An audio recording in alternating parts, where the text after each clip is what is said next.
Most of us are addicted to our own stress. We wake up, check our phones, and immediately start a mental war with things we cannot control. I too felt the effects of this mindset, and it began to take a toll on me. However, I recently started reading a book called Meditations by Marcus Aurelius, and it was interesting for me to find out that somebody who had as much power as he did still had the same issues as we do today. Although Marcus was one of the most powerful individuals at that time, he still had stress, and I would even go as far to say more than stress, with illegitimate wars breaking out all around him.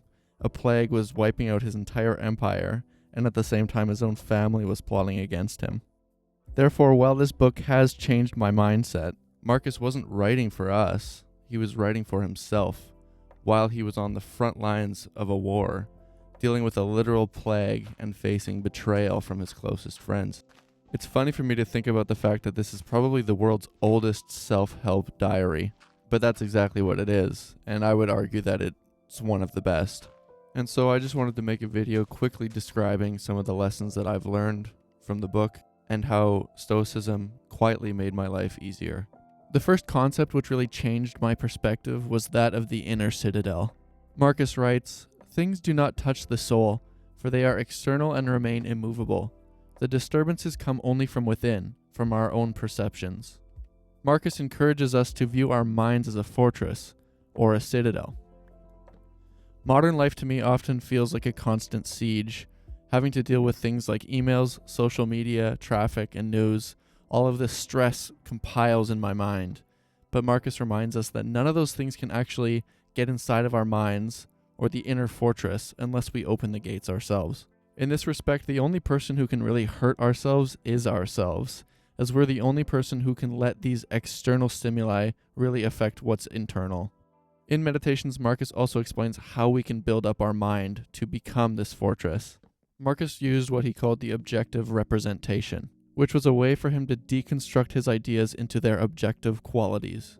By stripping some of the qualities away from these external stimulus, these ideas become more objective, and the only thing that can hurt you is the story you tell yourself about these things. So the unbeatable mind isn't about being a robot, it's about being self-sufficient. Marcus says we don't need to go to a spa or a mountain retreat to find peace, but we can retreat into our own citadel at any moment just by choosing to see things as they truly are. And this sort of brings me to my next idea, which is the judgment gap. Marcus states, "Discard your misperceptions. Stop being jerked around like a puppet. Limit yourself to the present." I think most of us can relate to the idea that we often attribute certain stories to specific things outside of our control. And this ties into the quote, "We suffer more in imagination than in reality." For example, if you send a text and see red, but get no reply, the event itself is neutral. The suffering is the story you tell yourself. They're mad at me, or I'm not important. Marcus teaches us to strip things down to their bare bones. A fancy wine, for example, is just fermented grapes, or a purple robe is just sheep's wool dyed with shellfish blood. When you strip away the story you've attached to your stress, you'll find that the event itself is usually manageable. To add to this point, Marcus didn't just think his way out of stress, but rather he wrote his way out of it, which is the entire reason why Meditations exists in the first place. When we keep our problems in our heads, they feel infinite. They're like a fog that fills every corner of the room. However, Marcus encourages us to write things down, as when you write them down, it gives the ideas a finite quality, one which is much easier to bear. Honestly, it was this idea alone which is why I started journaling. And honestly, if you haven't already, I'd highly recommend you start. Seeing your problems written down instead of internal is honestly so freeing. They are no longer you, and they are just words on that page which you can then analyze, solve, or even choose to ignore. In this way, Marcus shows us that the pen is the most effective tool we have for widening that judgment gap and reclaiming our peace of mind. The third idea which really stuck with me was a concept that's often linked to Marcus called amor fati, or love of fate. I absolutely love what Marcus uses here in his analogy. He states, "A blazing fire makes flame and brightness out of everything that is thrown into it." In this context, we are that blazing fire. I know for most of us, when something bad happens, we react more like a small flickering candle. A gust of wind may come along, which could be a rude email, a rejected application, and it completely blows out the flame. We're left in the dark complaining about that wind. But if we view ourselves as a blazing fire, it wants that wind. It wants the fuel. If you throw a bucket of trash onto a massive bonfire, the fire doesn't complain that the trash is gross or unfair. Rather, it consumes it. It turns that trash into heat and light.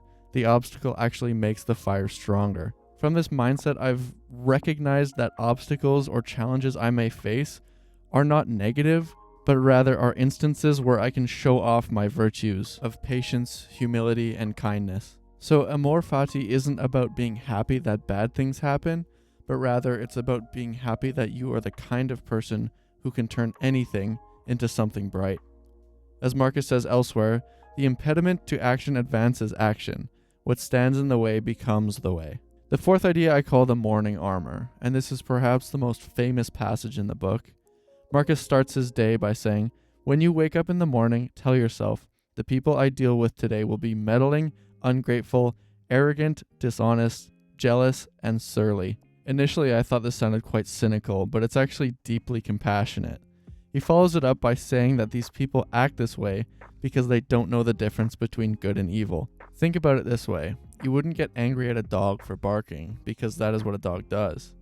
You wouldn't get mad at a fire for being hot, because that is the nature of fire.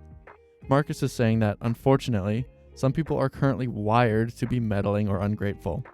When they act that way, they aren't breaking the rules, they are following their current nature. He goes on further to point out, "I have seen the beauty of good and the ugliness of evil, and have recognized that the wrongdoer has a nature related to my own, not of the same blood, but the same mind." In essence, he's saying that I have been that guy, I've been impatient, I've been ungrateful. This moves the mindset from judgment to kinship. It's much harder to be furious with somebody when you realize they are just a version of you that is currently struggling or confused. From this lesson from Marcus, the key takeaway is that your peace of mind is too expensive to give away to a stranger for free. Don't let somebody else's lack of character dictate yours. Put on your armor before you leave the house so that when the inevitable occurs, you will be prepared. The fifth and final idea is the idea of memento mori and the view from above. Marcus Aurelius was the most powerful man on the planet. He had everything: wealth, fame, and the literal power of life and death over millions. Despite this, he spent a massive portion of his private journal reminding himself of one thing: he was going to die.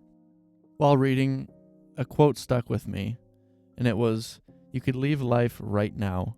Let that determine what you do and say and think." For me, in the modern world, it seems like we treat death as if it is something to be ignored or feared. But for Marcus, memento mori wasn't morbid. It was a tool for priority. Think about the last time that you were truly angry or stressed. Potentially it was about a bill that you couldn't pay, or that you did poorly on a test. Marcus would ask, "Will this matter on my deathbed?" And usually the answer would be a resounding no. Death is the ultimate filter. It strips away all abstraction, leaving only what is essential: how you treat people and how you handle the present moment. To help ground this, Marcus practiced a mental exercise that most Stoics now call the view from above. Imagine your current biggest stressor. Now mentally zoom out. See yourself in your room. Zoom out further. See your house, then your city, then your country. Keep going until you see the earth as a tiny blue dot suspended in the blackness of space. From this height, your massive problem at work or that embarrassing thing you said at dinner isn't just small, it's completely invisible. Marcus describes this beautifully, noting how the pride of the conqueror and the grief of the bereaved all look like tiny ants scurrying around on a speck of dust. Marcus also looked at time the same way. He would reflect on the greats who came before him, whether that be Caesar, Alexander the Great, or Augustus, and realized they were gone. Their names were fading, and the people who remembered them would soon be gone as well. Initially, this seems quite scary or daunting to think about. However, when you realize how small you are, you don't feel insignificant. Rather, you feel free. You realize that the stakes of life aren't nearly as high as your anxiety wants you to believe. If life is short and the world is vast, the only thing that truly makes sense is to be kind, stay present, and stop wasting your limited energy on things that don't last. Meditations by Marcus Aurelius is not a 10-step plan for success, but rather a one-step plan that should be repeated over and over throughout your life. Marcus states, "Concentrate every minute like a Roman on doing what's in front of you with precise and genuine seriousness, tenderly, willingly, with justice." We spend so much of our lives trying to solve our entire future. We want to know how the next 10 years are going to go, how the career will end, how the relationship will look. But Marcus reminds us that the future does not exist yet. The only thing that is real is the task currently in your hands. When Marcus says to do it tenderly and willingly, he's saying that even the most mundane tasks, washing the dishes, answering an email, sitting in a meeting, deserve your full humanity. If you do the next right thing with integrity, and then the next, and then the next, the future takes care of itself. Stoicism didn't solve my problems. I still have bills, I still have difficult people in my life, and I still make mistakes. But solving those problems was never the intent of the book. Instead, it changed my perspective. And once my perspective changed, the problems didn't feel like problems anymore. They just felt like life. They became the fuel we talked about earlier. They became the stones that built my citadel. If you're watching this and you're feeling overwhelmed by everything on your plate, I want to encourage you to try something. Don't try to fix your whole year. Don't even try to fix your whole week. Just manage the space between your ears for the next 10 minutes. Shout out the clacking of tongues, ignore the read receipts, and zoom out to that view from above. Then look at exactly what is in front of you and do it well. That's all a Roman emperor did to survive the weight of the world, and honestly, for me, it's been enough as well.